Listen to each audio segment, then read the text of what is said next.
ஏதாவது ஒரு நாடு, ஏதாவது ஒரு தர்மம், ஏதாவது ஒரு நாகரீகம் மற்ற நாடுகளை போய் என்னுடைய மதத்தை பின்பற்றாவிட்டால் உன்னை கொலை செய்வேன், கொள்ளையடிப்பேன், கற்பழிப்பேன் என்று ஏதாவது ஒரு மதம் சொல்லியதுண்டா?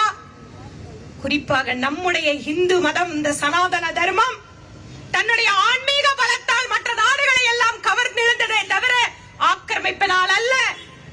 அப்படிப்பட்ட இந்த அமைதியான சமாதானத்தை விரும்புகின்ற அத்தனை நபர்களையும் தன்னுடைய சொந்த சகோதர சகோதரிகளை போல பார்க்கின்ற இந்த இந்து மதத்துக்காரர்களை பார்த்து நீங்க எல்லாம் பிரிவினைவாதிகள் சொல்றாங்கன்னா, இன்று நீங்கள் பேச